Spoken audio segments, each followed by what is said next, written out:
Graça e paz, irmãos. Vamos abrir no Evangelho de João, capítulo 3, apenas como introdução. Versículo 8.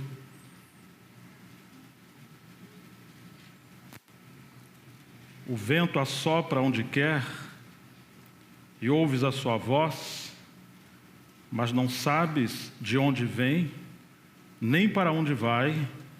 Assim é todo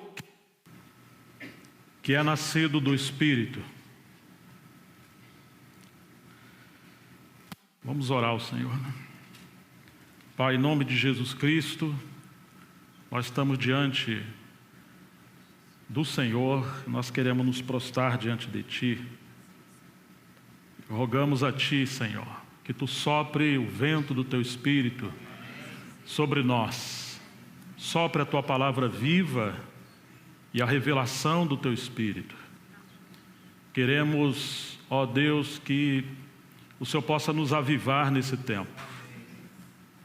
Como o Senhor usou Paulo para falar a Timóteo, aviva o dom que há em Ti. Aviva os dons na Tua casa, Senhor. Aviva a Tua palavra, aviva a Tua obra entre nós. Nós necessitamos de Ti nesse tempo, Senhor. Nós reconhecemos que sem a obra do Teu Espírito, não há a obra de Deus, Senhor. Nós rogamos ao Senhor que Tu possa nos revestir nessa noite mais uma vez. Nos dê unção, tanto para falar como para ouvir, sobretudo para compreender a Tua palavra. Nós colocamos, Senhor, esse tempo nas Tuas mãos. Em nome santo de Jesus Cristo, é para a Tua glória que nós oramos, Senhor. Amém. Ontem comentamos sobre aquela visão misteriosa de Ezequiel, quando o povo do Senhor estava no cativeiro. Apesar de ter sido o juízo, a disciplina de Deus sobre o seu povo, o coração de Deus sempre esteve voltado para o seu povo, por causa do seu propósito. Aquela visão de Ezequiel mostra a vontade soberana do Senhor de restaurar o seu povo. No entanto, a sua vontade, algumas vezes ela é misteriosa, enigmática e, de certa forma, às vezes um pouco irracional. E nós temos um grande problema, nós gostamos das coisas lógicas. Nós fomos treinados para esse mundo para manter o controle de tudo. Do nosso trabalho, da nossa vida, dos nossos estudos, das empresas. E viemos para a igreja e às vezes a nossa cabeça está formatada como o mundo. Mas infelizmente nós não conseguimos controlar nada. Não temos autoridade nem sobre os nossos cachorros muitas das vezes. Que dizer em relação à obra do Senhor? Que tolice achar que nós podemos controlar alguma coisa. Oh, irmãos, certa vez ouvi um pregador dizer que quanto mais forte forem os líderes, mais fraco será a igreja. Quanto mais forte os líderes forem em si mesmos, achando que podem manter o controle, mais ausente o controle do Espírito Santo estará. Deus conta com o homem fraco, um homem que depende totalmente de Deus. Por que oramos tão pouco? Não é por falta de tempo, é porque dependemos pouco de Deus. Nós ainda achamos que podemos controlar as coisas. E é interessante que nunca houve avanço na obra de Deus sem que houvesse essa extraordinária intervenção do Senhor. Se o vento do Senhor não soprar, não há obra de Deus. A obra de Deus é o movimento do Espírito Santo no meio do seu povo. E se perdemos o movimento do Espírito Santo, tudo se transformará num monumento. Aquelas rodas que Ezequiel viu são 4 rodas, mas elas não andavam independentes. Elas andavam coligadas, relacionadas, interdependentes. Totalmente dependentes uma das outras. E elas se moviam à medida que o espírito dos 4 seres viventes se moviam. Por onde quer que eles fossem, elas iam. Elas seguiam de fato a direção do Espírito. E nós vinculamos isso com a obra do Senhor no primeiro século. aquela cara de leão, como um querubim primeiro, que representava o ministério de Pedro ali, apresentando o senhorio do nosso Senhor Jesus Cristo. E a obra de Deus como rodas na terra, ela seguiu aquela unção que estava sobre Pedro. Depois ela seguiu a unção do Senhor que estava sobre Paulo, representando aquela cara de homem. Mas entre cara de leão e cara de homem, entre os querubins nós temos uma cara de boi. E nós vimos ali o martírio de Tiago no capítulo 12. Na história da igreja, às vezes, sucederam avivamentos, princípios de avivamentos, movimentos maravilhosos do Senhor. Mas por algum momento, esses mesmos movimentos geraram divisões. Houve avivamento no país de Gales em 1904, 1905, 1906. Um historiador recente diz que quando Camp Morgan visitou esse avivamento, ele desejou trocar tudo que ele tinha de conhecimento pelo poder do Espírito Santo que estava sobre aquelas pessoas. Ivan Robert, o líder daquele movimento, era ainda jovem, mas era alguém que dependia do Senhor e aprendeu a ser guiado pelo Senhor. Aquele movimento, aquele avivamento impactou não apenas o país de Gales, mas várias pessoas foram impressionadas. Dali vários ministérios surgiram. Claro que esse avivamento durou pouco tempo, cerca de 2 anos, no máximo 3 anos. E surgiram coisas estranhas ali. Porque ao mesmo tempo que houve movimento do Espírito Santo, havia também uma ausência de homens preparados por Deus, para que como rodas que se movem, a obra de Deus ali pudesse avançar, nessa relação do Espírito com homens na terra que saibam interpretar a direção do Espírito Santo, saibam discernir a direção do Espírito Santo, e haja o equilíbrio entre o movimento espiritual e o ministério da palavra. Quando nós temos o ministério da palavra, mas não temos a unção, a maturidade, o enchimento do Espírito Santo, às vezes nós ficamos técnicos demais e perdemos a direção do Senhor. Mas se o Senhor também aviva a sua obra, e se formos meninos espirituais, poderá acontecer o que aconteceu no país de Gales. Teve um crítico chamado Rick Joyner, ele atribuiu o cessar do avivamento no país de Gales à imprudência de Jasper Lewis, como se ela orientou Ivan Robert a sair da frente, porque ele estava em muita evidência. E Deus não quer ninguém em evidência, Deus quer apenas o seu filho e todo o corpo, mas não alguém em evidência. Parece um conselho muito sábio, mas quando você lê o livro de Atos, diz que Deus entregou as chaves do reino para Pedro. Não foi para Tiago, não foi para Mateus, não foi para João, foi para Pedro. Pedro foi um pioneiro. E diz a Escritura que quando veio o dia de Pentecostes, Pedro se levantou, e com ele os 11. Então Pedro estava em evidência. Pedro esteve em evidência quase todo o tempo, até o capítulo 11. Mas Pedro representava uma face da obra do Senhor, do mover do Senhor. Não significa que Pedro estava roubando a atenção do nosso Senhor, mas significa que ele era um homem que na soberania de Deus, na providência de Deus, ele representava a autoridade espiritual. Nós muitas das vezes queremos anular aqueles que Deus usa, e queremos uma democracia na casa de Deus. Nós queremos que todo mundo seja igual. Mas quando nós lembramos daquela visão de Ezequiel, você lembra que haviam muitos olhos por dentro e por fora. Não pode ter um olho apenas, senão será uma anomalia. Se todo mundo enxergar igual, não será um corpo. Deus quer diversidade de dons, diversidade de ministério, a multiforme sabedoria de Deus se movendo, a multiforme graça de Deus, como disse Pedro. Mas recentemente publicaram um livro sobre uma crítica aos místicos. E eu achei interessante que vem de pessoas que pensam numa linha reformada.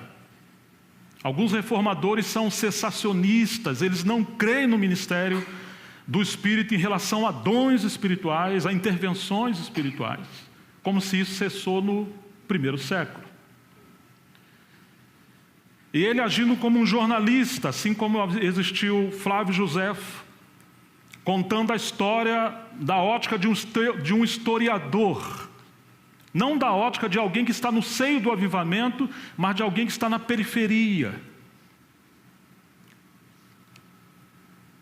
E esse crítico, ele relata a história de alguém que acompanhou o avivamento no país de Gales, como um jornalista, como um escritor. E na ótica dele, junto com esse autor do livro, ele diz que não, de modo algum a culpa pode ser dada a Jasper Luz, como alguns atribuíram. Mas o que realmente faltou foi uma questão de treinamento, de aprofundamento, de preparação, para que a obra espiritual do Senhor pudesse seguir adiante, através de pessoas capacitadas, aperfeiçoadas, para que o Senhor pudesse avançar. Ivan Roberts se tornou exausto de tanta fadiga e tanto trabalho, ele teve problema de saúde, e ele se ausentou da obra do Senhor. É uma coisa estranha falar sobre isso, mas na história dos avivamentos, nós temos acontecimentos que devem nos servir de lições. Depois desse período, Jasper Luz escreveu um livro chamado Guerra contra os Santos, em colaboração com Ivan Roberts.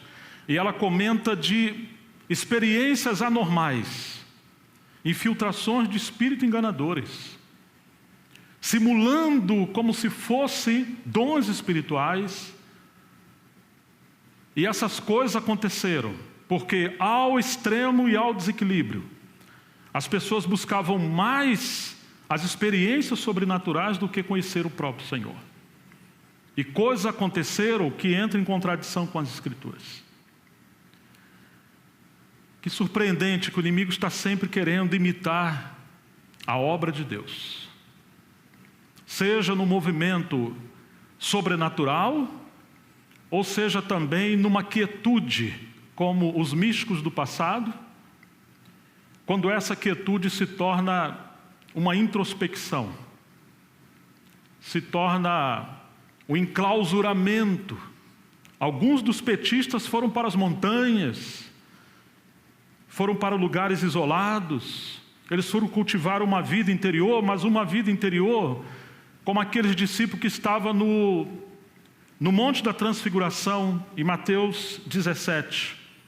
Eles queriam apenas contemplar o Senhor, mas havia um pai de um filho agonizando no pé do monte, com um filho endemoniado que ora o demônio lança na água e ora no fogo. Ainda que Pedro falou, bom estarmos aqui, se quiser nós vamos fazer 3 tendas. Ao mesmo tempo que ele é o Senhor glorificado ali, ele é o evangelista. E o coração do evangelista inflama pelas almas perdidas. E Jesus desceu. A visão gloriosa do Senhor no monte deve encharcar o nosso coração de compaixão, de misericórdia.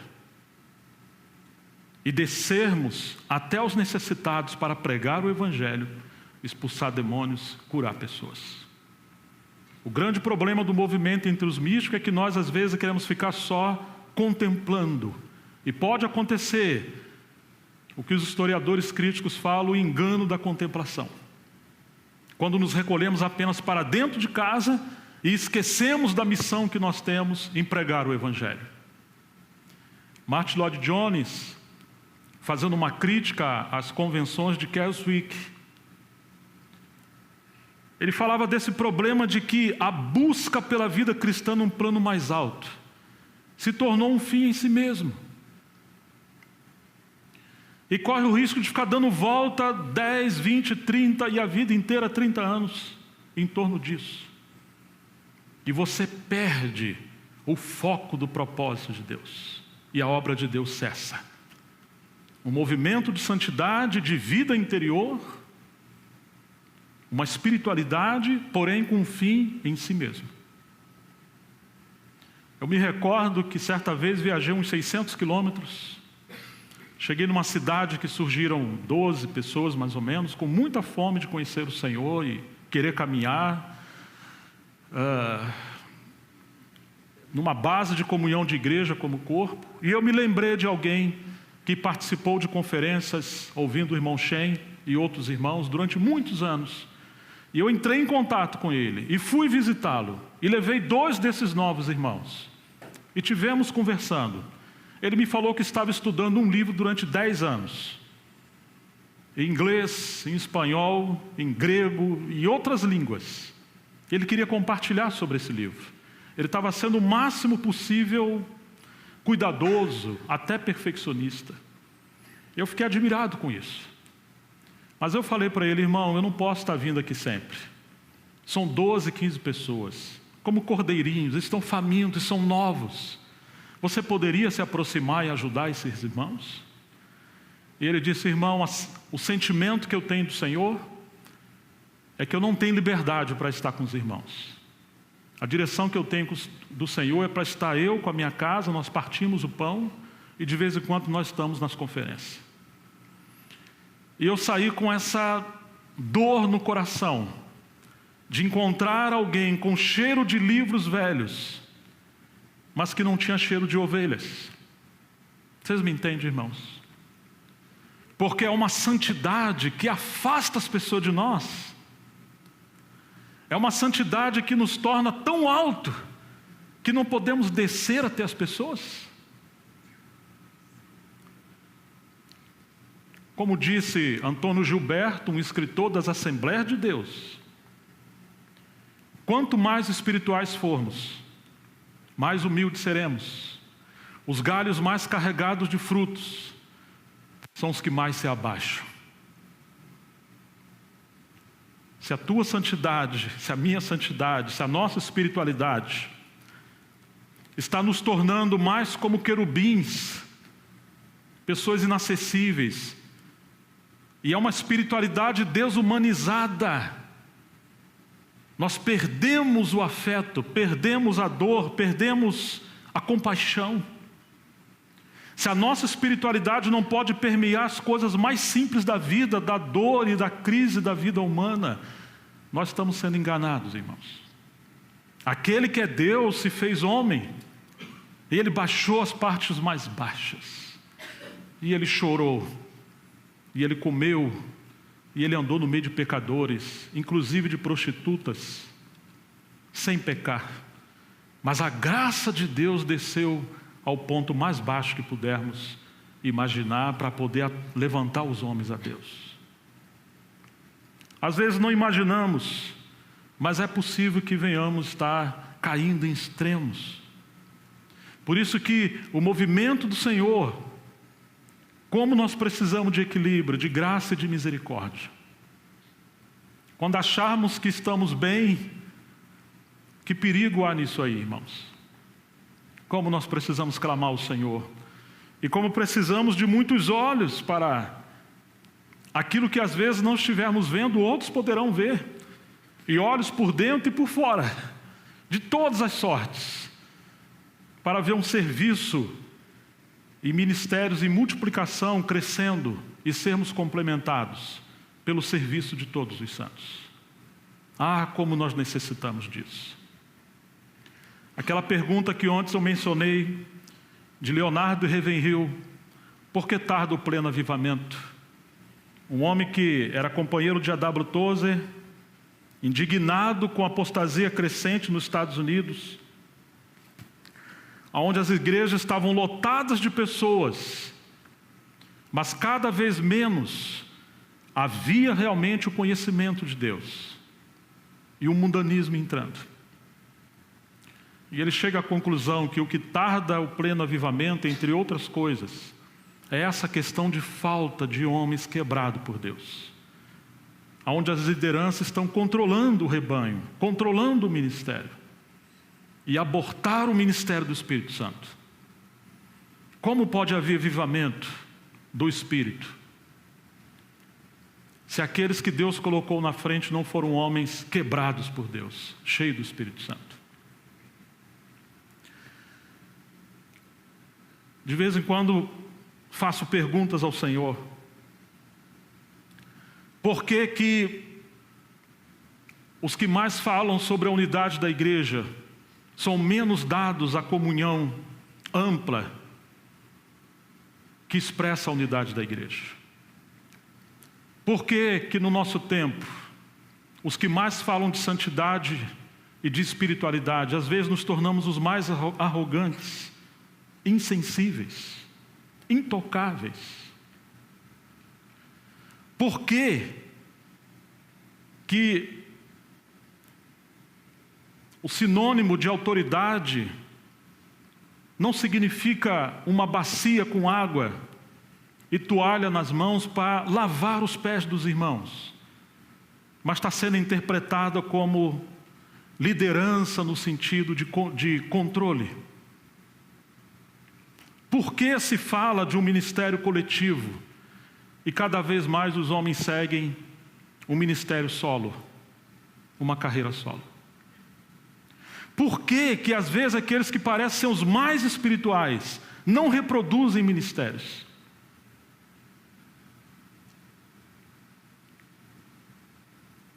Infelizmente, andando com alguém esses dias, ele falou: Gerson, eu receio, depois de estudar um pouco de história da igreja, parece que vários lugares onde os irmãos herdaram o legado do irmão Watchmani, aquele servo precioso do Senhor, estão distorcendo o que ele falou sobre igreja e ministério.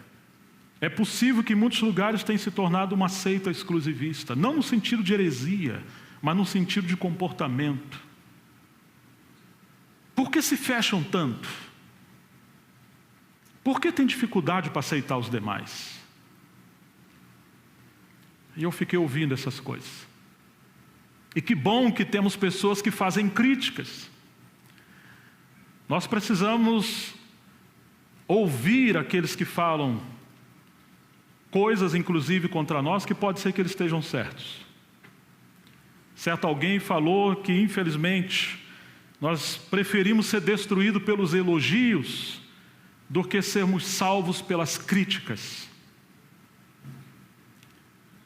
Precisamos aprender a ouvir críticas e ir diante do Senhor para considerar. Se por acaso não temos os problemas que aquelas igrejas, pelo menos 5 delas, tiveram lá no livro do Apocalipse. Sardes achava que estava viva e o Senhor falou que estava morta. Laodiceia achava que não precisava de nada. O Senhor fala que ela era cega, pobre, nua e miserável. Você imagina a frase do Senhor: eu tenho porém contra ti? Tem porém contra ti? O Senhor tem algo contra nós? Porque na nossa vaidade pode ser que nós venhamos estar, a nossa espiritualidade seja o roto do nosso orgulho.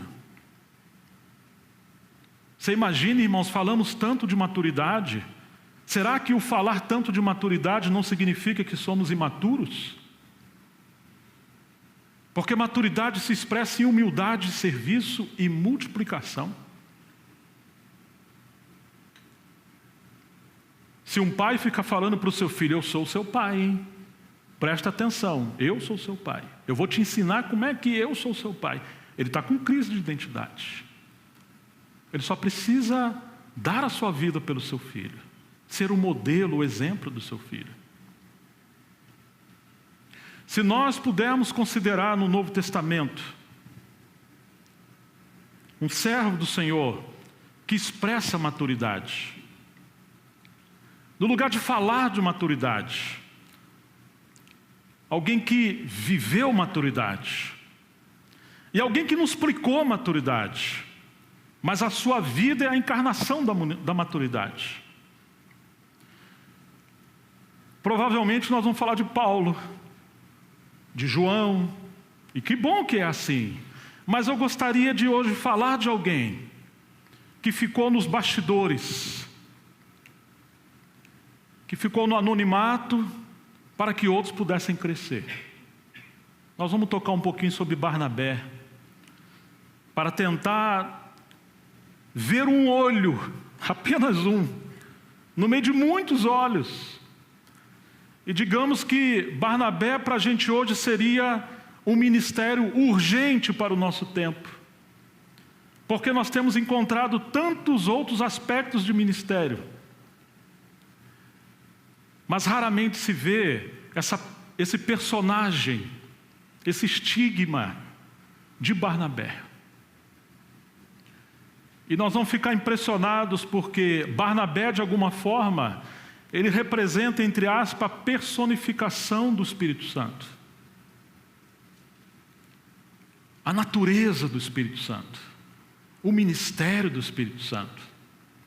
Você sabe que o Espírito Santo é Deus, mas é o Deus que tem o ministério da ausência, que ao mesmo tempo que está presente, propositalmente faz questão de se sentir imperceptível pelas pessoas, que ao mesmo tempo que está presente, ele se anula, ao mesmo tempo que está presente, não reivindica, não chama atenção. Seu ministério é glorificar o nosso Senhor Jesus Cristo. Irmãos, Ele é Deus, mas não falará de si mesmo. Não foi isso? Oh, que natureza de amor! E como nós precisamos de homens cheios desse Espírito, com esse encargo, de que ao mesmo tempo o Espírito Santo lidera a igreja, coordena a igreja, mas você tem que ser muito sensível para você percebê-lo.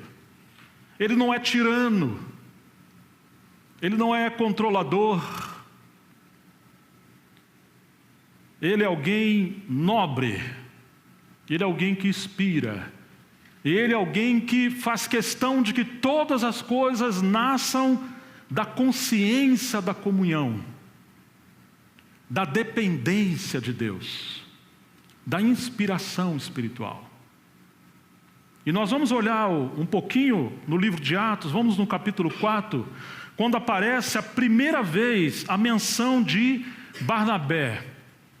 O Pentecoste chegou, o Espírito Santo foi derramado, ele veio como um vento impetuoso, encheu toda a casa onde eles estavam, línguas de fogo foram repartidas e viram sobre eles. Era uma obra extraordinária, incontrolável, entre aspas, selvagem, como eu mencionei ontem. Pedro se levanta, cerca de 3.000 almas são salvas. E quando chegamos no capítulo 4, o versículo 34, na comunidade do Espírito Santo, diz que, pois, nenhum necessitado havia entre eles, porquanto os que possuíam terras ou casas, vendendo-as, traziam os valores correspondentes e depositavam aos pés dos apóstolos.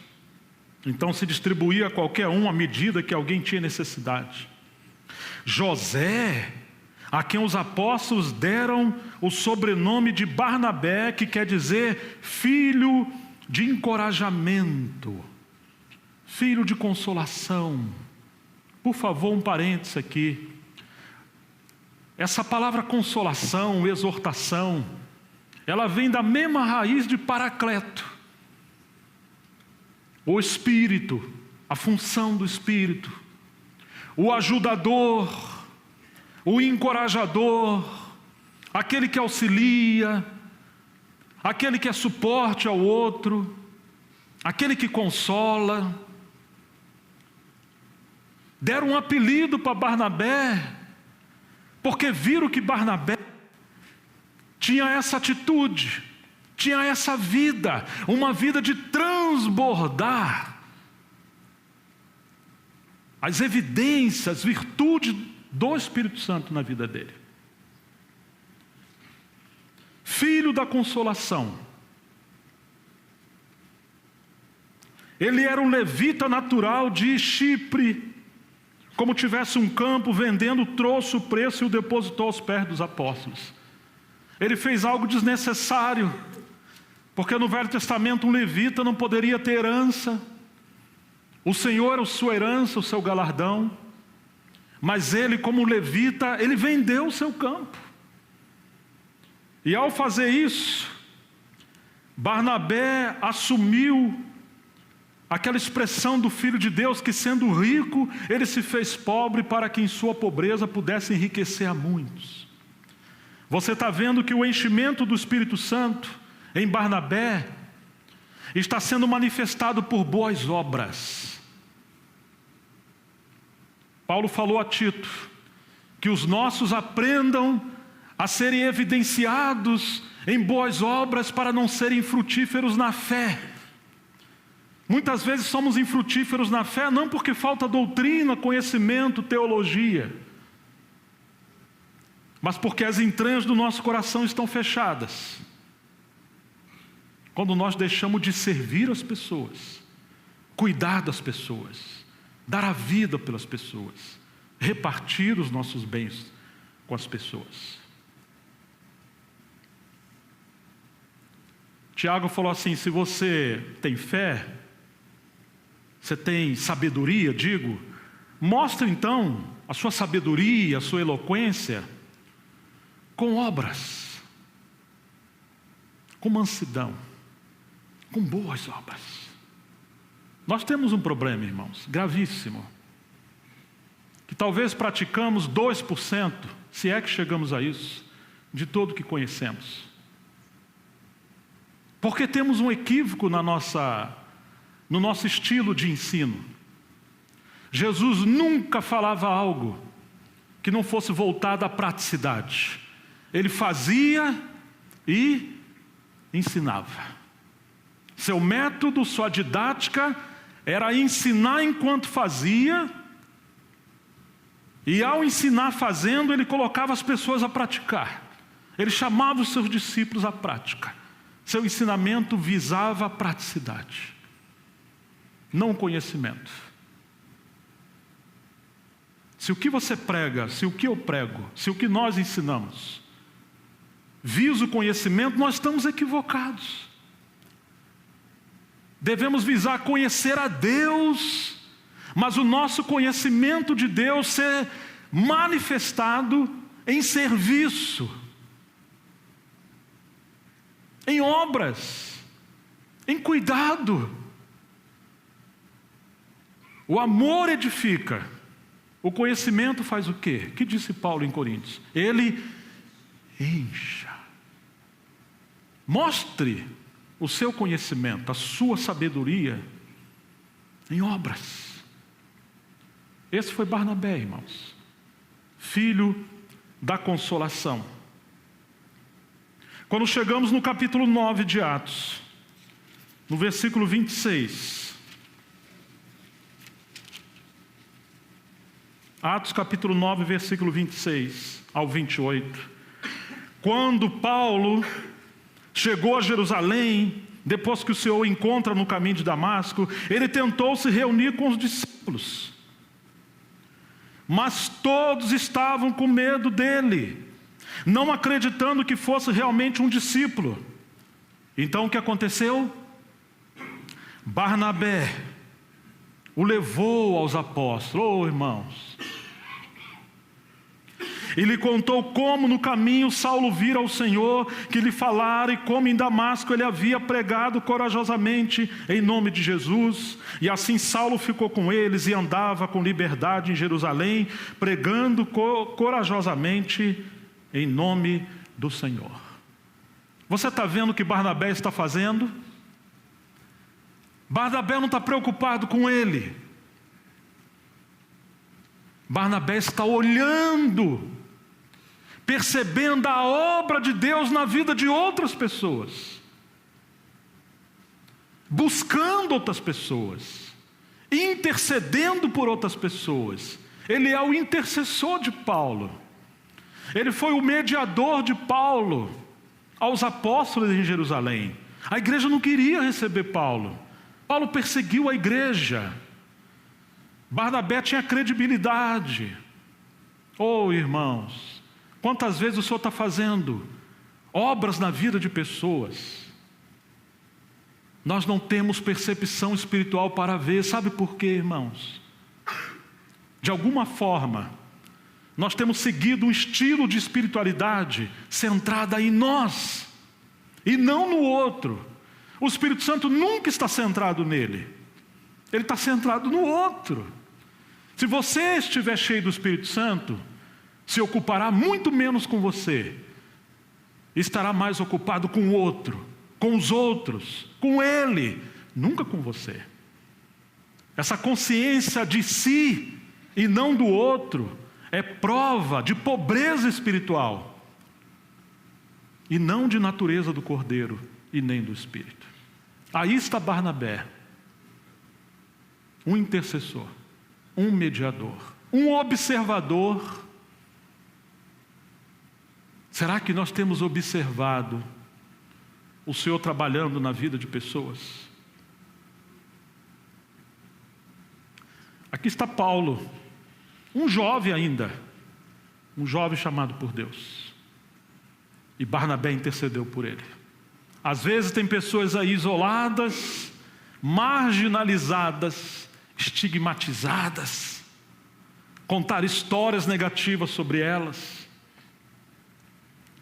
Claro que no começo, quando você tem um vento, uma tempestade, um movimento como no Vale dos Ossos Secos, você tem barulho, as coisas não são politicamente corretas, as pessoas erram, nós erramos, mas não intencionalmente. Às vezes erramos em nossa infantilidade, mas Deus pode estar trabalhando ali, no meio de uma coisa que aparentemente é estranha, e precisamos de homens e mulheres de Deus para abraçar essas pequenas iniciativas do Espírito Santo em coisas que às vezes até doutrinariamente não estão corretas, porque as pessoas nem sempre têm maturidade doutrinária para lidar com as coisas, mas elas estão experimentando algo do avivamento. E sabe o que nós fazemos? Nós matamos. Nós nem sempre temos uma bacia com água cheia e uma toalha. Nós temos uma espada manchada de sangue, porque nós temos ferido as pessoas que pensam diferente de nós, no lugar de lavar os seus pés e cuidar dessas pessoas. Eu não estou falando de falsos profetas e de herege que nós temos que manter afastados e guardar o rebanho. Eu estou falando de iniciativa do Espírito Santo em pessoas politicamente inadequadas. Paulo era o maior perseguidor da igreja, um assassino, um homem que respirava ameaças e morte contra a igreja, um homem que tinha Jesus como um impostor. E o Senhor olhou para ele, e ele fala a Timóteo: o Senhor me encontrou fiel e me pôs no ministério. Quando que o Senhor achou Paulo fiel? Quando ele matava e perseguia os cristãos. Ele estava sendo fiel à luz que ele tinha na lei. E o Senhor viu aquele coração de Paulo. Nós temos muitas pessoas em lugares que talvez nós nem congregaríamos, mas elas são fiéis à luz que elas têm. Enquanto que nós achamos que temos um conhecimento correto, nós somos levianos, estamos inchados, estacionados, e não consagramos nossa vida ao serviço do Senhor como deveríamos. Aqui está Barnabé. Barnabé está olhando. Irmãos, o tempo que nós vivemos, como falta Barnabé. Mais adiante chegamos no capítulo 11, versículo 19. O Senhor falou que eles deveriam permanecer em Jerusalém até do alto ser revestido de poder. Eles seriam testemunhas do Senhor em Jerusalém, em Judéia, Samaria e até os confins da terra, que naquele período era Roma. Mas eles ficaram em Jerusalém. E o que aconteceu?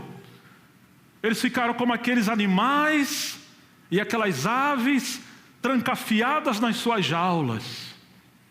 Eles não queriam sair. O Senhor permitiu uma perseguição em Jerusalém e todos foram espalhados por muitos lugares. E agora, vários deles chegaram em Antioquia, capítulo 11, verso 19.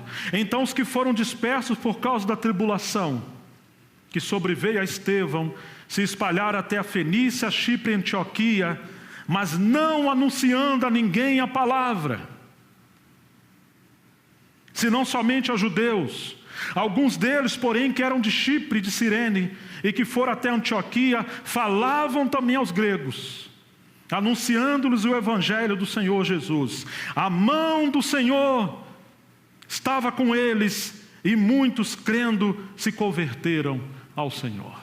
Oh, irmãos, quando se prega Jesus Cristo, a mão do Senhor vem sobre nós e vem sobre as pessoas. Sabe por que temos poucas experiências hoje com milagres? Com intervenções de Deus? O Senhor fez uma promessa: ide por todo mundo, pregai o evangelho a toda criatura. Mas Ele também prometeu, essa é uma responsabilidade, uma comissão: eu estarei convosco todos os dias, até a consumação dos séculos. E estes sinais seguirão os que crerem. Em meu nome vocês vão expulsar demônios. Em meu nome vocês vão curar enfermos. Em meu nome vocês vão fazer obras extraordinárias. Mas essa é uma promessa para aqueles que vão pregar o evangelho. Vão pregar o evangelho. O Senhor fala, ide. Nós falamos, fiquem. Vão atrás das pessoas. Nós falamos, não, se o Senhor quiser, Ele que salve.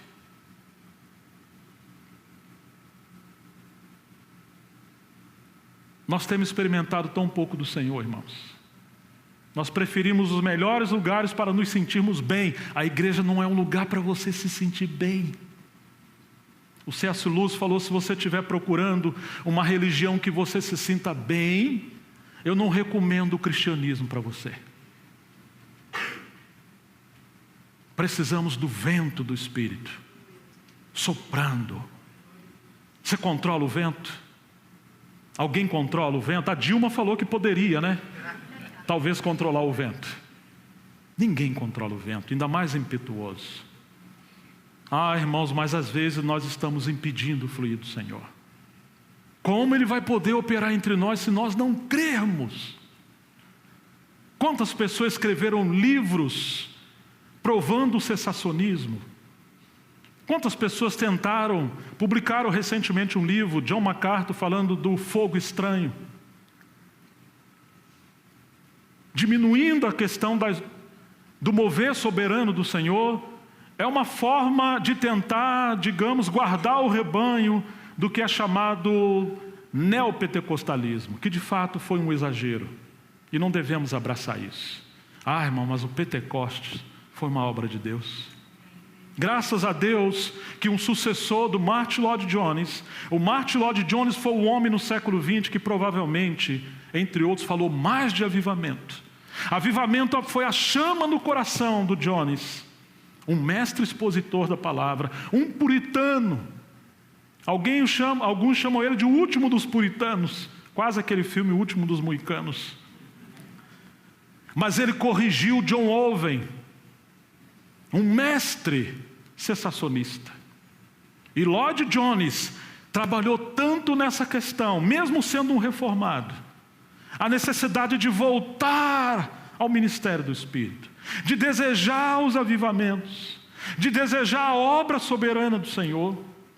Ele chegou a dizer que pregação é a lógica ou o pensamento em fogo, que se não houver fogo, não há pregação.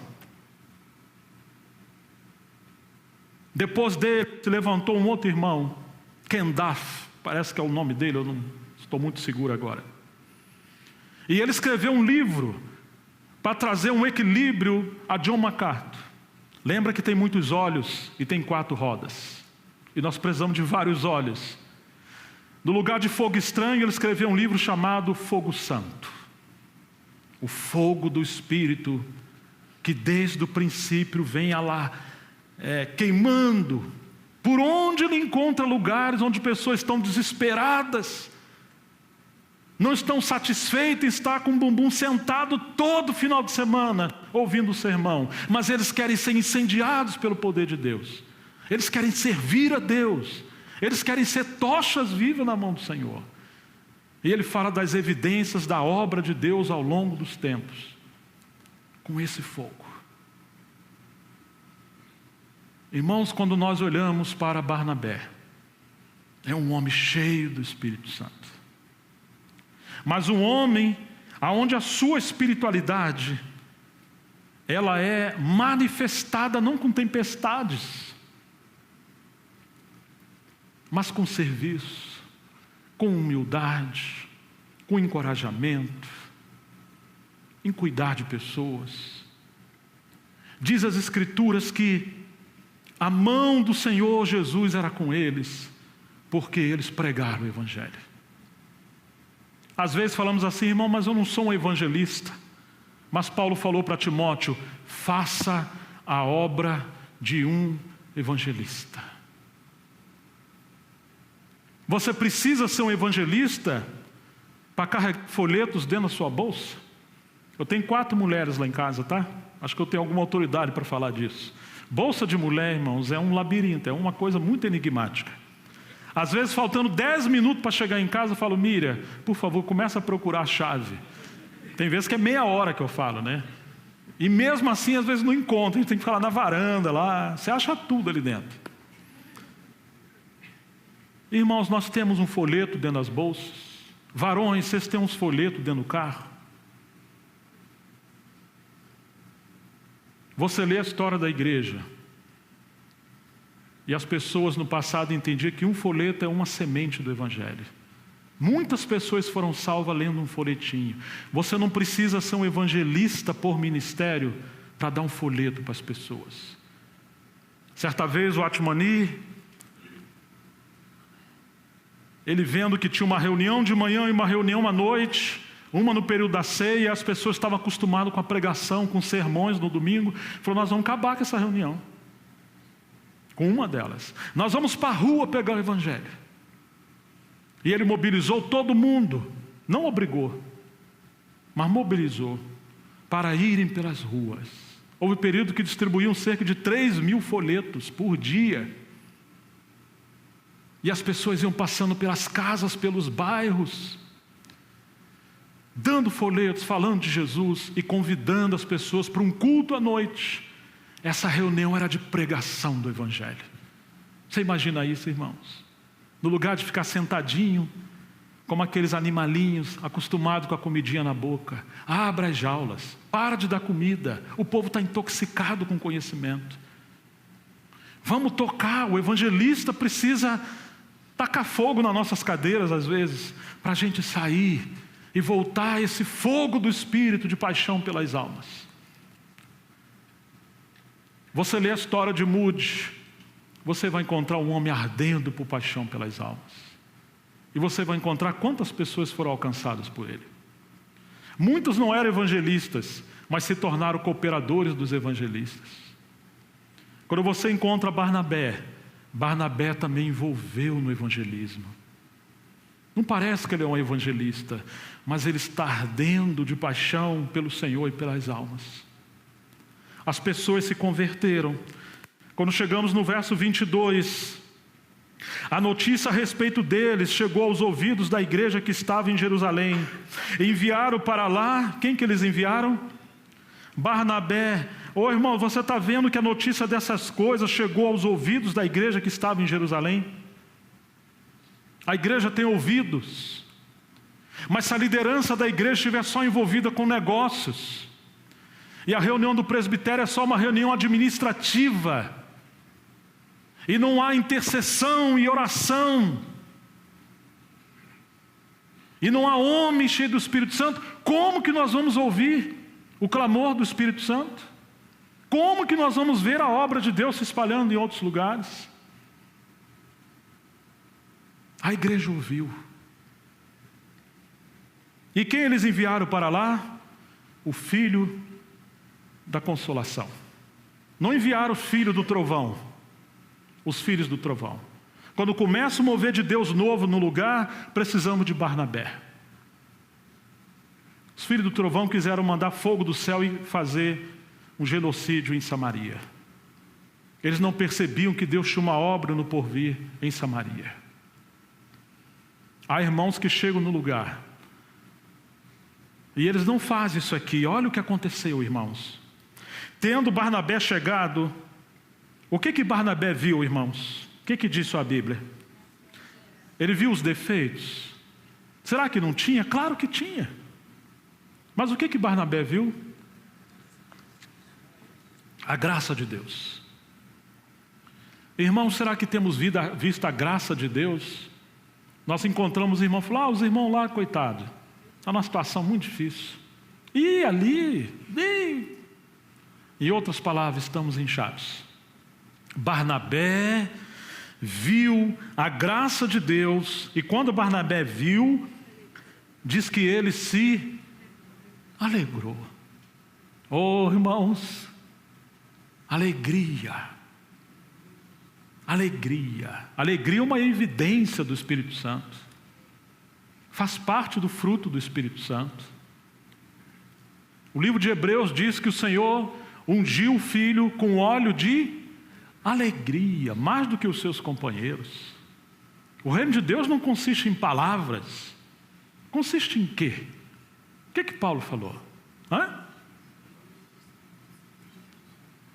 Consiste com virtude do Espírito, com justiça, mas ele também consiste em alegria. Por que os obreiros são tão iracundos?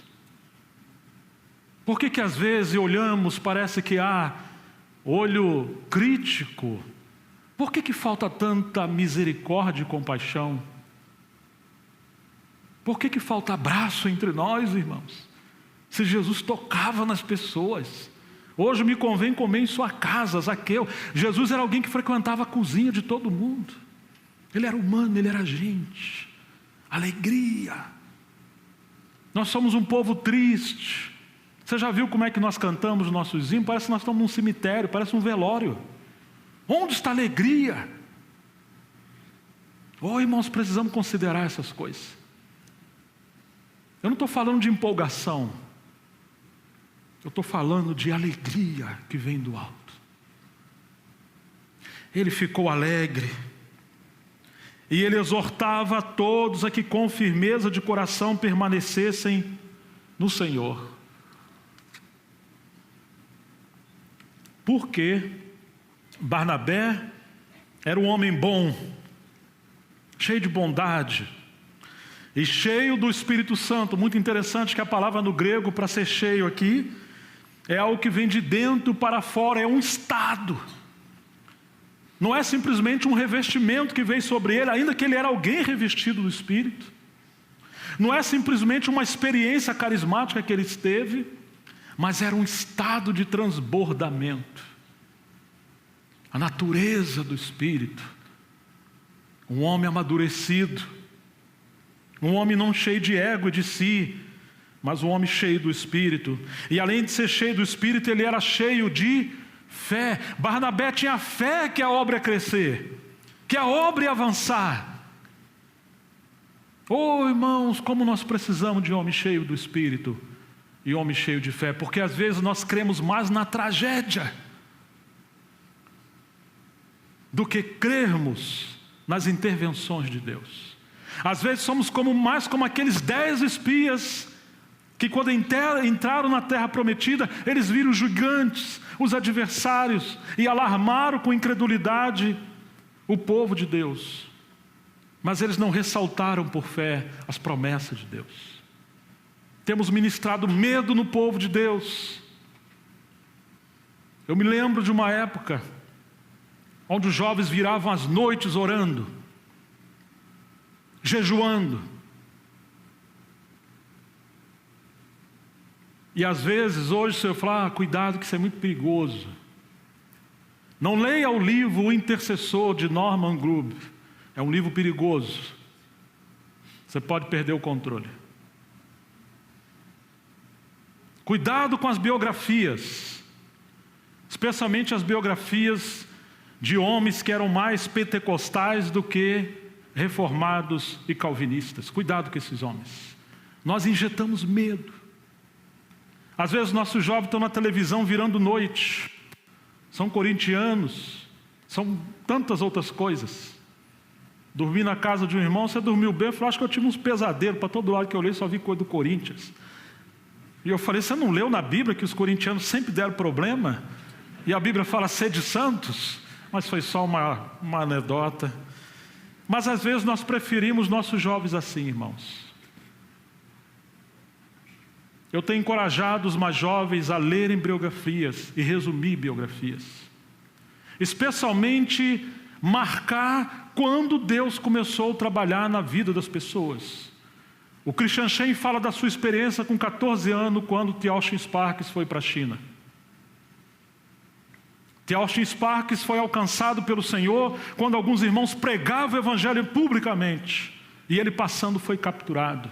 Sabe o que aconteceu com ele? Na semana seguinte, ele estava pregando o evangelho. Moody começou com cerca de 14 anos. O avivamento pelos irmãos, vários deles tinham 18 a 22 anos, entre Darby, Anthony Groves, Robert Chapman e outros. Começaram cedo. Spurgeon, 15 para 16 anos. Até os 20 anos já era um orador reconhecido, com 21 não assumiu o pastoreio de uma igreja. Lloyd Jones começou cedo. Muitos começaram muito cedo. Por que nós não investimos nos jovens? Por que, irmãos? Porque nós estamos treinando as pessoas para ouvirem sermões. Isso é um problema grave. A Bíblia diz que os jovens, os filhos, são como flecha na mão do arqueiro. Você tem que preparar para lançar ele e enviar. Mas nós não temos feito isso. Um dos meus encargos nesse tempo é trabalhar com jovens. É ajudar, porque o Senhor me capturou muito cedo. Hoje o Léo me lembrava, a gente conversando, ele falou que o Camp Morgan, ele foi rejeitado pelos metodistas, porque ele foi considerado inadequado como pregador. E futuramente foi considerado o príncipe dos expositores da Bíblia.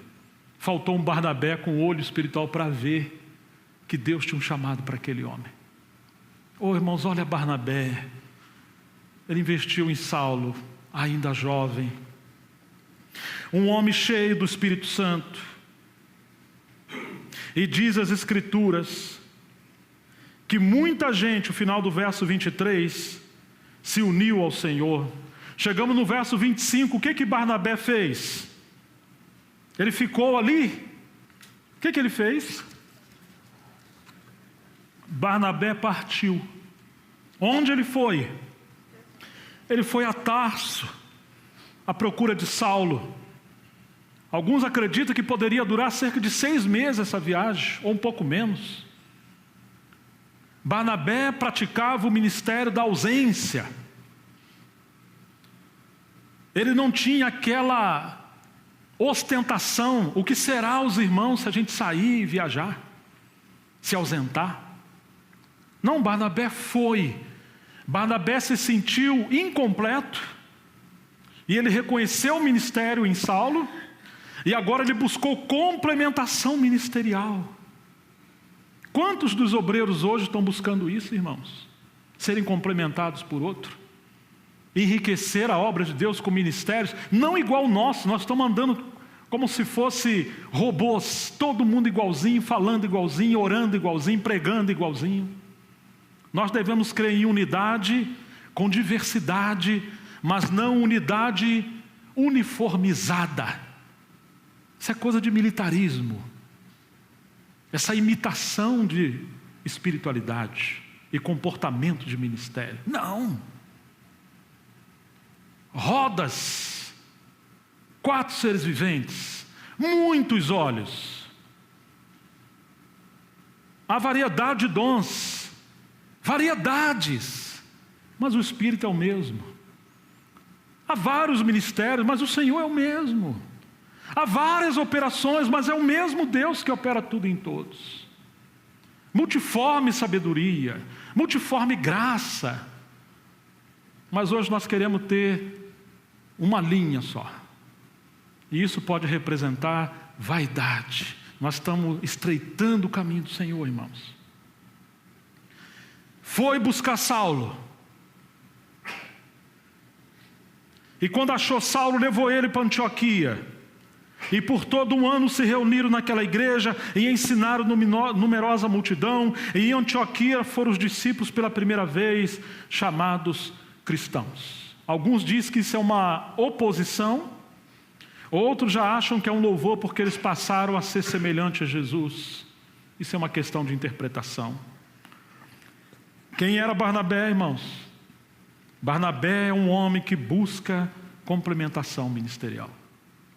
Barnabé é alguém que está em busca da obra do Espírito Santo na vida de pessoas. Barnabé é alguém que está olhando para os jovens. Barnabé é alguém que não quer caminhar só. Barnabé é alguém que está pensando em multiplicação de serviço. Barnabé é alguém que valoriza o serviço dos outros. Quando chegamos no versículo 27, diz que naqueles dias, alguns profetas desceram de Jerusalém para Antioquia. Barnabé era alguém que atraía os profetas. O Senhor reclamou de Jerusalém que mataram os profetas. Hoje, muitas das vezes, não queremos profeta entre nós, porque nós queremos que ninguém mexa conosco.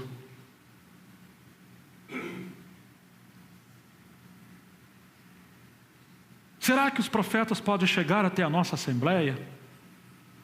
Claro que precisamos de discernimento, porque em Éfeso o Senhor fala que a igreja colocou em prova os apóstolos e os acharam mentirosos, eram falsos. Mas como se perceberá isso, irmãos, se não formos cheios do Espírito Santo e da unção que conhece e nos ensina todas as coisas? Muitas das vezes, o que achamos ser cuidado de receber somente aquelas pessoas que a gente agendar com bastante meses, porque vemos a vida inteira, a vida deles, fulano recomendou. Isso é um cuidado que eu acho correto do presbitério, mas cuidado, porque se isso virar um sistema e você depende dessa muleta e não do discernimento do Espírito Santo, você pode estar deixando de receber profetas de Deus, homens de Deus, porque eles não estão passando nessa bitola, nessa coisa estreita. Deus precisa nos libertar desse modelo, desse paradigma mental de que nós temos que controlar as coisas muito certinha. Porque nós não estamos cheios do Espírito Santo, muitas das vezes, nós temos medo de tantas coisas e queremos controlar tudo certinho. Deus enviou o profeta ali, Ágapo. Desceram alguns profetas, um deles por nome Ágapo, levantou-se pelo Espírito e predisse que uma grande fome sobreviria a todo o mundo romano, o que aconteceu durante o reinado de Cláudio. Os discípulos, cada um segundo as suas possibilidades, decidiram providenciar ajuda para os irmãos que viviam na Judéia, e o fizeram enviando suas ofertas aos presbíteros pelas mãos de Barnabé e Saulo. Você lembra em Gálatas 2, quando Paulo, Barnabé e Tito desceram até Jerusalém e foram ter com Pedro, Tiago e João para conferir o que eles estavam pregando. E como eles reconheceram a graça em ambos, deram a dessa de comunhão, Pedro, Tiago e João não acrescentaram nada a eles. Mas eles, os apóstolos de Jerusalém, fizeram somente uma recomendação para Paulo, Barnabé e Tito. Uma só. Você lembra qual foi? Que se lembrassem dos pobres. Oh, irmãos, Barnabé marcou a vida de Paulo. Aquele que vendeu um campo, distribuiu para os pobres através dos apóstolos. Aquele que está cuidando dos pobres. E agora Paulo se esmera em fazer isso. Paulo, no capítulo 8 de 2 Coríntios, fala que queria que os irmãos soubessem da graça excelente que o Senhor manifestou ou deu às igrejas da Macedônia. Ele fala de uma graça especial, não para uma igreja, mas uma graça excelente que ele entregou às igrejas naquela região. O pensamento no grego para essa graça, essa palavra excelente, significa ir além da regra, e além do limite marcado. É como alguém que arremessar algo, no lugar de chegar só até o limite, ele extrapolava para muito adiante. Uma graça que nos leva a fazer coisa que vai além do convencional. Barnabé é alguém que transbordava essa graça. A graça de cuidar dos outros, a graça de cuidar dos pobres, a graça de investir nos outros, a graça de levantar ministérios. Esse é Barnabé. Aqui ele está envolvido com os pobres, e agora Paulo passa a mobilizar as igrejas para cuidar dos pobres. Vocês têm visto hoje obreiro cuidando de pobres, enfatizando os pobres, lembrando dos pobres. Que Deus tenha misericórdia de nós. Falta Barnabé entre nós, irmãos. Graças a Deus pelos Paulos, pelos Pedros, mas que Deus levante muitos Barnabés também entre nós. Chegamos no verso 25. Tendo terminado a sua missão, capítulo 12, 25, perdão se eu não citei o texto, 12, 25. Tendo terminado a sua missão, Barnabé e Saulo voltaram de Jerusalém, levando consigo João Marcos, João chamado, apelidado Marcos. Você está vendo agora Barnabé e Paulo voltando de Jerusalém para Antioquia. E quando Barnabé e Paulo, 12, 25, está voltando, o que ele faz? Ele volta com João Marcos. Não é maravilhoso isso, irmãos? Barnabé está sempre levando alguém. João Marcos era um jovem. Ele está sempre levando alguém. Ele está sempre cuidando de alguém. Isso é Barnabé. Quando chegamos no capítulo 13,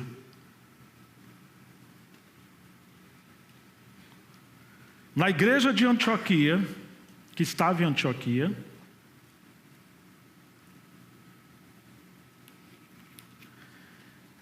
havia ali profetas e mestres, a saber, Barnabé, Simeão, chamado Níger, que o Níger significa negro, provavelmente alguém da África, Lúcio de Cirene, que a maioria acredita ser o sireneu que carregou a cruz, Manaém, que fora criados com Herodes, o governador, e Saulo.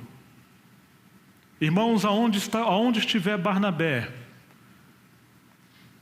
poderá haver diversidade de pessoas, mesmo de culturas, de língua, de países, de cor,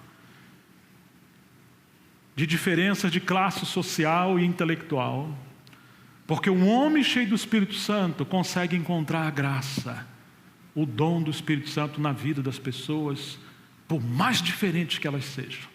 Hoje nós queremos andar com todo mundo que pensa igual a gente, seja igual a gente, na mesma velocidade. Não. Você vai ver aqui um colegiado de profetas e mestres com uma diversidade cultural, intelectual, até nacional. Porque aí está Barnabé. Antes era só Barnabé. Ele procurou Saulo, depois trouxe João Marcos e recebeu os profetas. Agora já não é Paulo e Barnabé, é Paulo, Barnabé, Simeão, chamado Níger, Lúcio de Cirene. Você está vendo que está multiplicando? Você consegue enxergar que onde houver Barnabé haverá multiplicação e haverá diversidade e não uniformidade? Agora preste atenção nisso, isso aqui não é um contexto de presbitério, isso é um contexto de ministério. Irmãos, vocês não precisam concordar com tudo que eu estou falando. Prove as profecias, julgue as profecias, deixa do lado aquilo que não for bom para vocês. Mas um dos problemas que nós temos hoje, em quase todos os lugares, se não em todos, é que nós temos a consciência de presbitério, mas nós não temos consciência de ministério. Nós temos reunião de presbitério, mas nessa reunião os assuntos são de serviço, de administrar as questões da igreja e de problemas. Mas os profetas, muitas das vezes, e os mestres não estão nessa reunião. Alguns não foram chamados para serem presbíteros, mas são homens cheios do encargo do Senhor. Essa reunião aqui não é num contexto de presbitério para administração de serviço. Essa é uma reunião de estar diante de Deus. A palavra aqui que diz que eles serviam ao Senhor, é liturgia no sentido como os sacerdotes ficavam no Velho Testamento ministrando ao Senhor. Eles não estão diante da igreja, nem diante de administração dos assuntos da igreja. Eles estão diante de Deus como os profetas, buscando enxergar como Ezequiel, como Isaías, as visões de Deus e a direção de Deus. Seguir o Espírito, o encargo. Uma assembleia equilibrada tem presbitério, mas deverá ter um presbitério tão sensível, que promove reunião de ministério, e inclui aqueles que, apesar de não estarem no presbitério, são ministros na casa do Senhor. E que quando os assuntos de respeito a ministério, eles entendem que não é uma alçada só do presbitério. Quando for as decisões em relação à obra do Senhor, ao ministério da palavra, a tantos outros serviços espirituais, já não é um quesito simplesmente do presbitério, mas do ministério.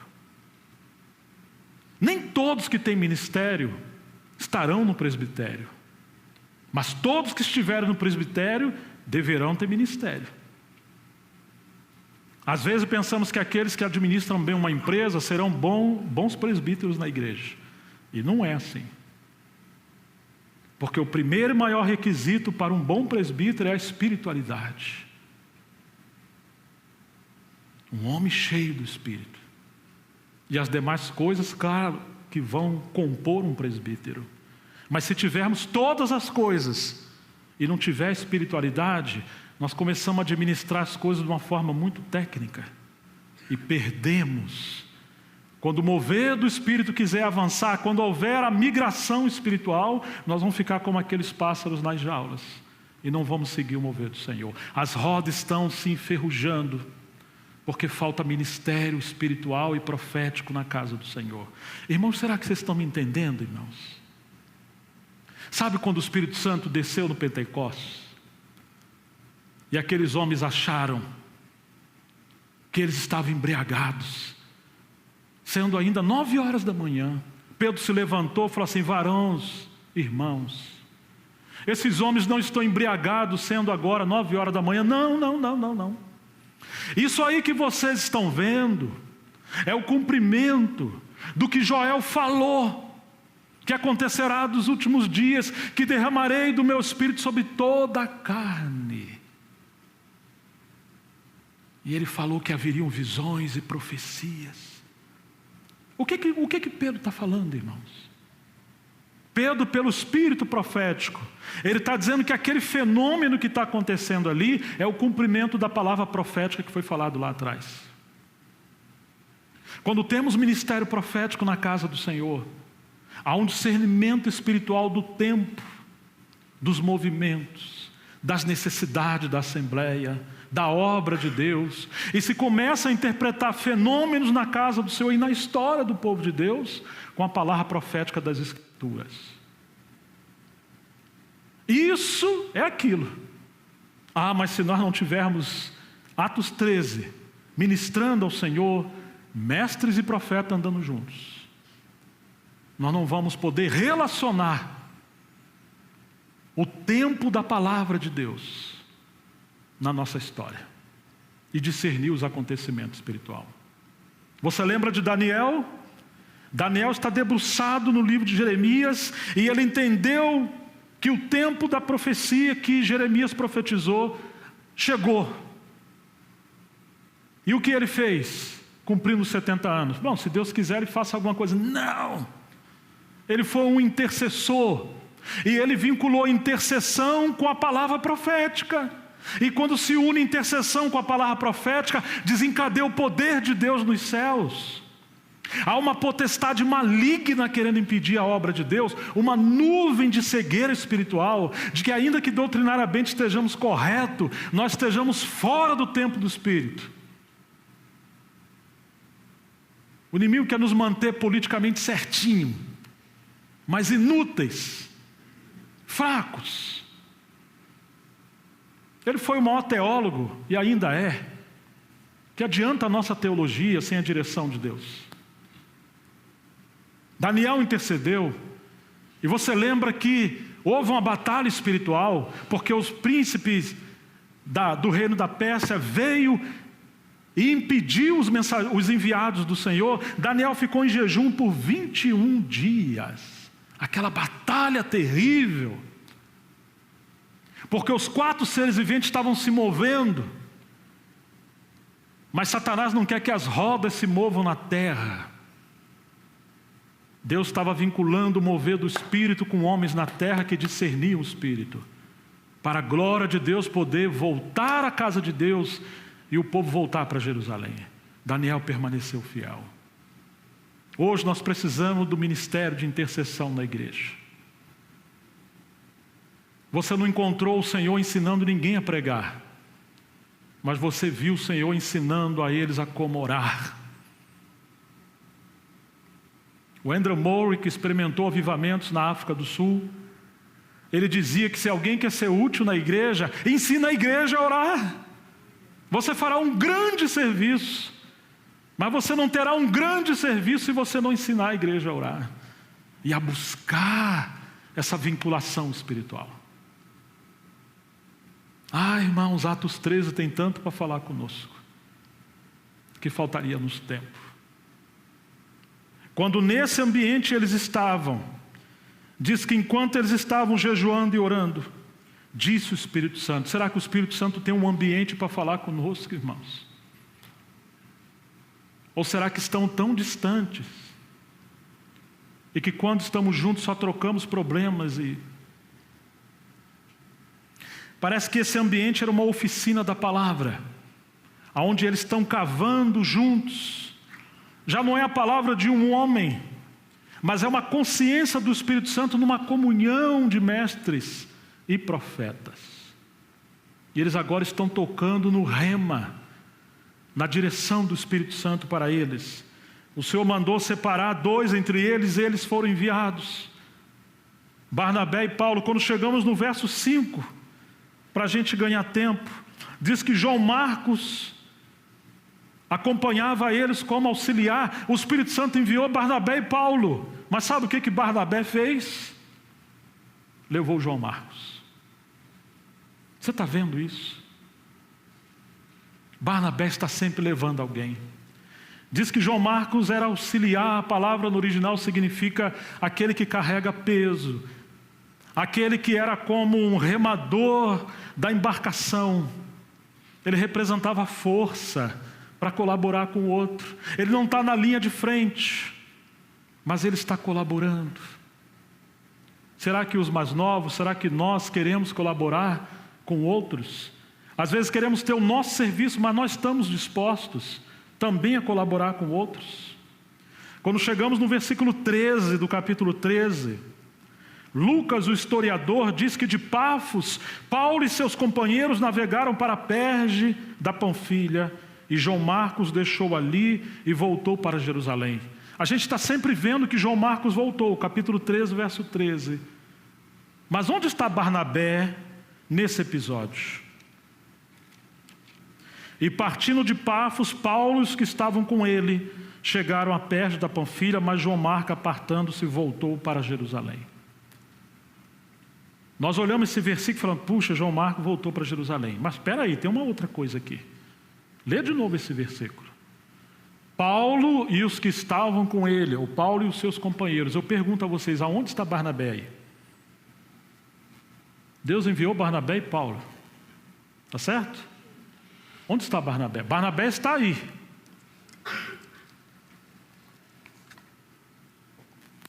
Mas como o Espírito Santo, você tem um ministério da ausência. Ele não está em evidência. Às vezes, os mais maduros serão os mais valorizados, mencionados. Você lembra no tabernáculo? Você tem as cortinas, você tem todos os utensílios do tabernáculo, mas aquele tabernáculo não poderia ficar em pé.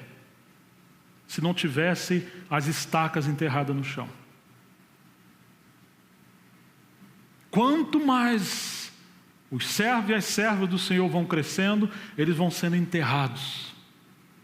E muitas das vezes eles serão deixados de lado, esquecidos. E isso é sinal de maturidade. Essa necessidade está em evidência, é um símbolo de vaidade. Barnabé não queria fazer nada sozinho.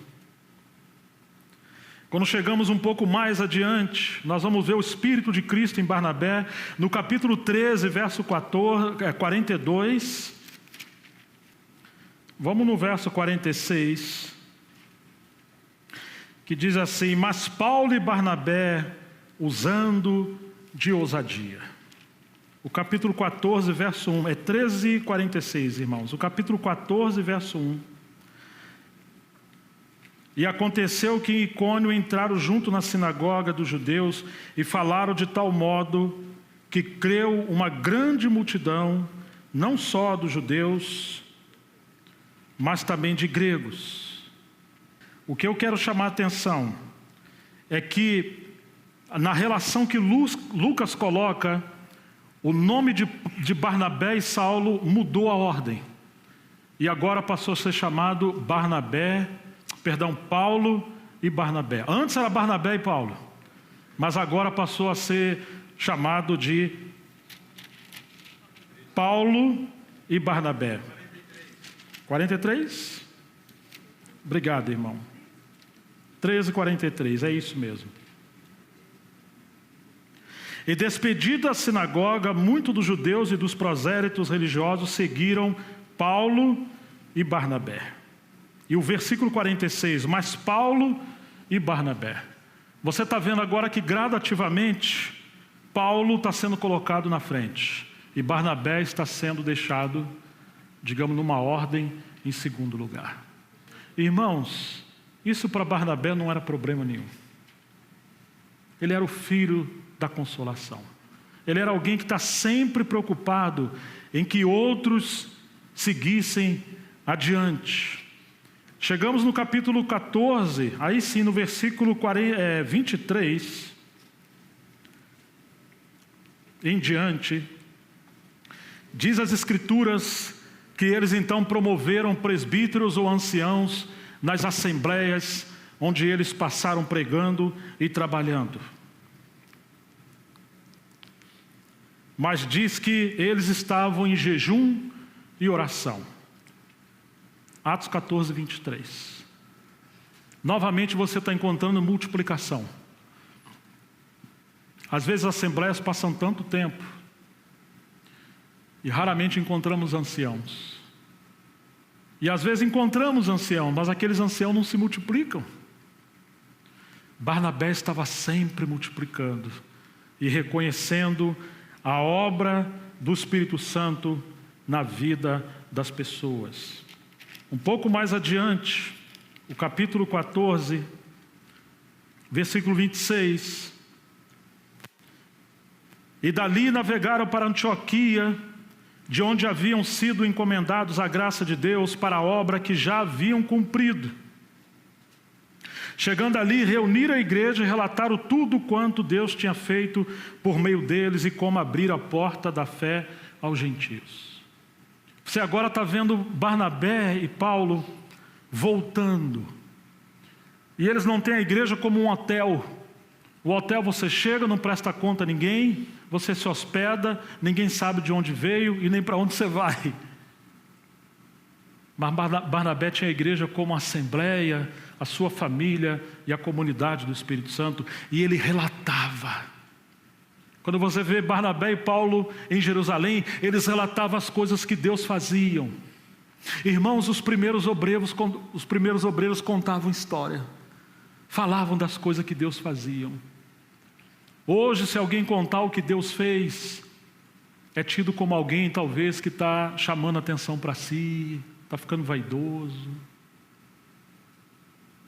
E muitas das vezes se deixa de contar o que Deus está fazendo. O Salmo 78 diz que a geração dos mais velhos contaria os feitos de Deus para a geração dos mais novos e esses para os seus filhos, para que eles não esquecessem das obras de Deus. Eles contavam as obras de Deus, o que Deus estava fazendo entre eles. Esse é Barnabé, e aqui está Paulo. E mais adiante, versículo 27, 28, ficar ali não pouco tempo com os discípulos. Nós vamos encontrar que depois eles saem de novo. Chegamos no capítulo 15, versículo 35.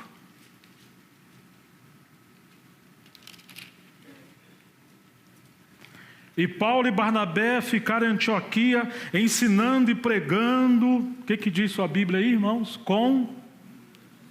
Pode falar um pouquinho mais alto?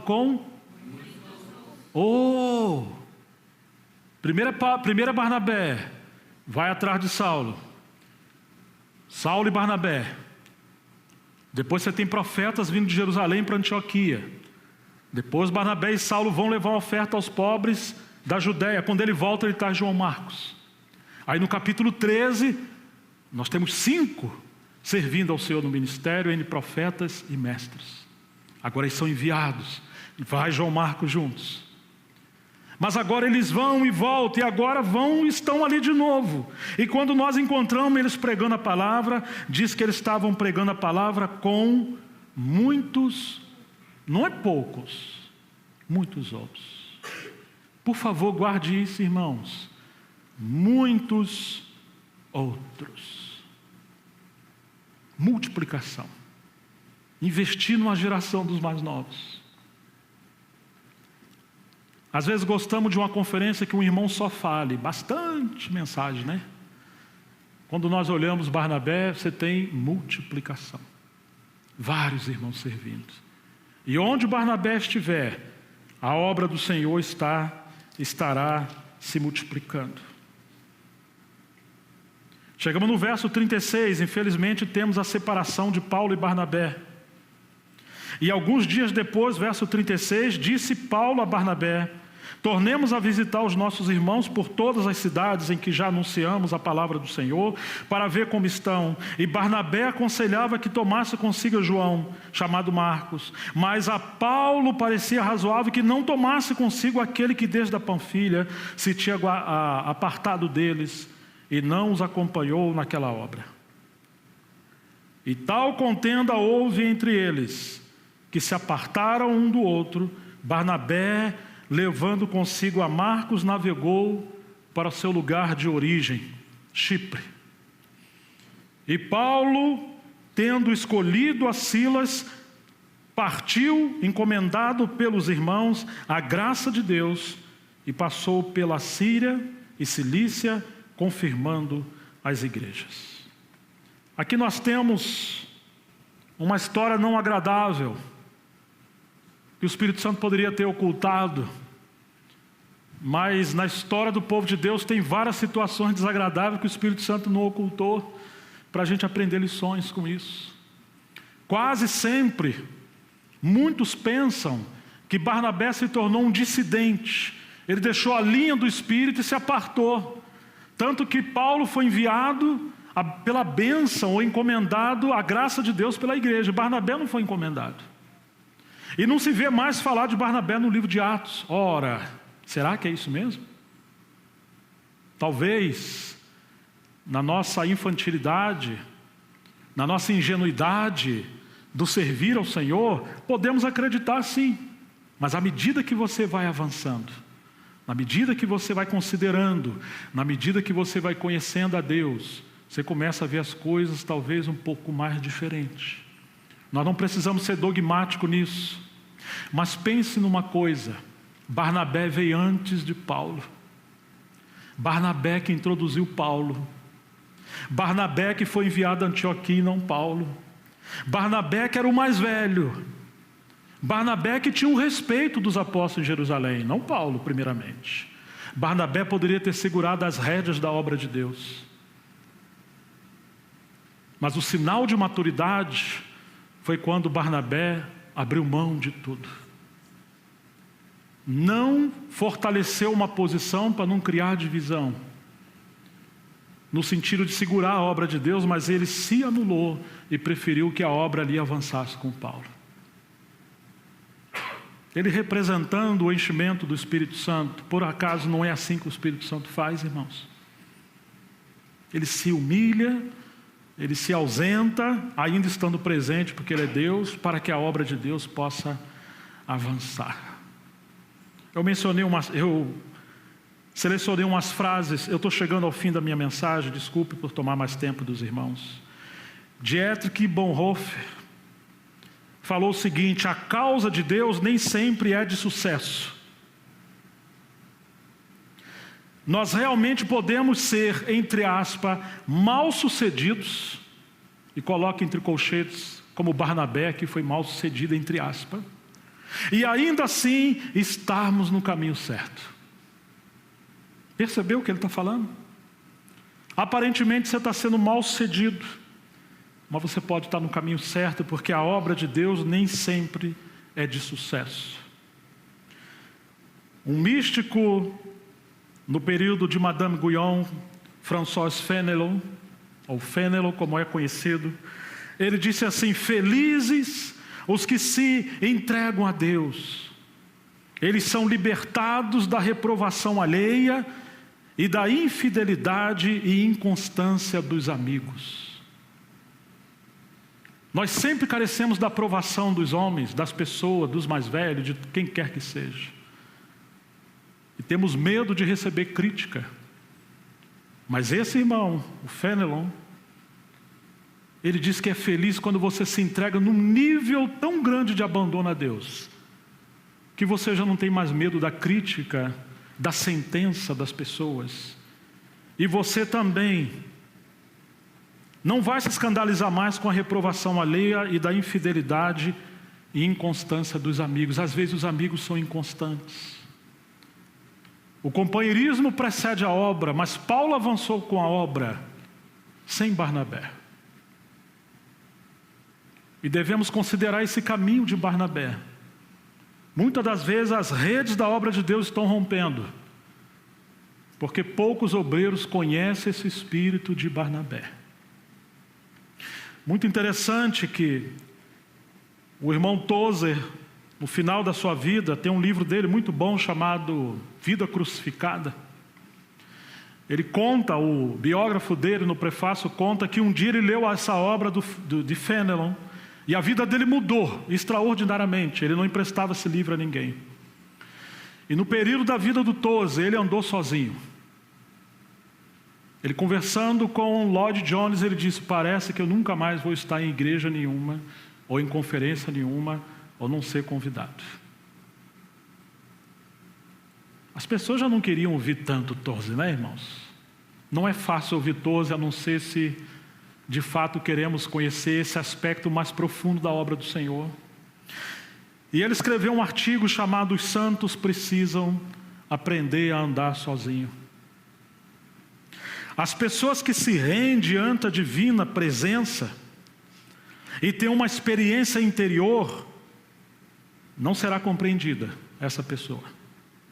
Ela encontrará dificuldade em encontrar a verdadeira amizade espiritual e não pode esperar que as coisas sejam diferentes. Afinal, este cristão, ele é um peregrino e um estrangeiro, e a jornada que empreende não é feita com os pés, mas com o coração. Essa pessoa que se abandona a Deus, essa pessoa anda com Deus no jardim secreto da sua alma, e somente Deus pode caminhar com ele ali. Tal pessoa tem um espírito diferente daqueles que pisam os átrios da casa de Deus. Os átrios fala daquele lugar externo. O que essa pessoa vê, os demais apenas ouvem. E tal pessoa caminha com elas, mas a semelhança de Zacarias, depois de sua experiência, quando as pessoas dizem: ele teve uma visão. As pessoas falaram que Zacarias teve uma visão, mas elas não entraram lá naquele secreto onde Zacarias esteve. Elas estavam no átrio. Oh, irmãos, é muito difícil encontrar alguém que queira ser um Barnabé no nosso tempo, de você ser aniquilado, despojado, esquecido, para que a obra de Deus avance. E lá na frente, as pessoas vão entender.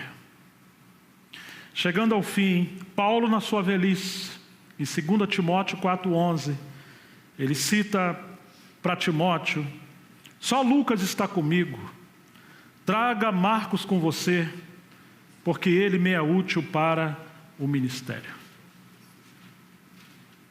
Você está vendo Barnabé aqui ou não? Muitas das vezes, no afã de seguir as coisas corretas, nós podemos matar João Marcos, porque João Marcos, na sua juventude, cometeu alguns deslizes. Barnabé tinha um coração de pastor. O mesmo Barnabé que deu a vida por Paulo, deu a vida por João Marcos. E lá no final você vê que o ministério de João Marcos floresceu. E agora Paulo está falando: traga João Marcos com você, porque ele me é útil para o ministério. Agora Paulo é um velho, está preso, e ele está vendo as coisas de uma maneira diferente.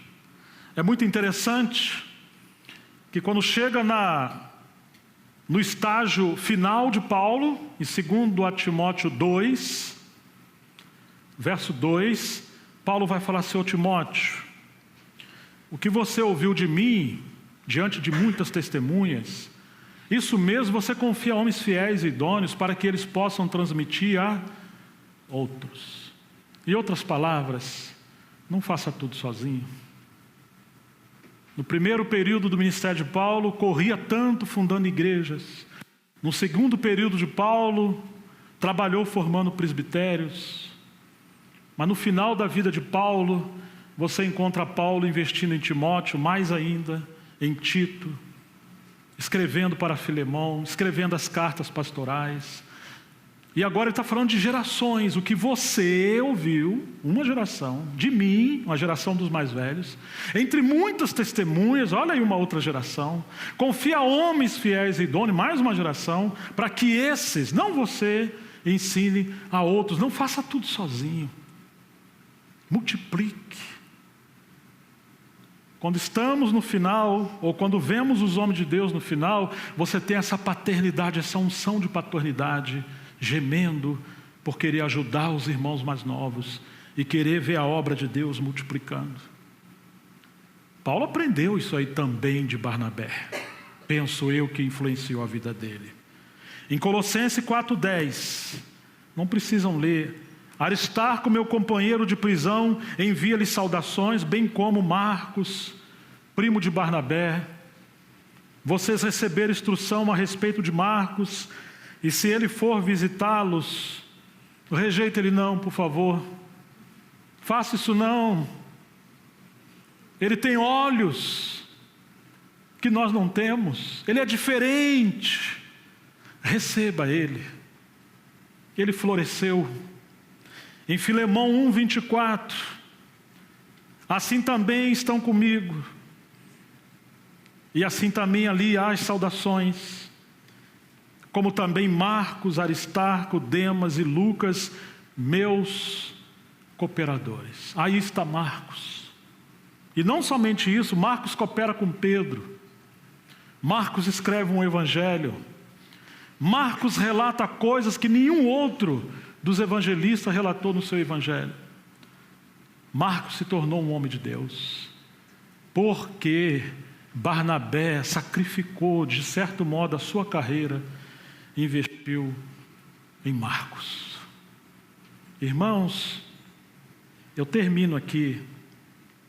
O Spurgeon, comentando essa separação de Barnabé e João Marcos, ele disse o seguinte: estranhei um pouco uma coisa que ele falou, mas esse é o Spurgeon. Deus prefere a diversidade de instrumentos, isso é verdade, Precisa haver muitas redes e diversos pescadores dentro de diferentes barcos. Não queira colocar todo mundo num barquinho só.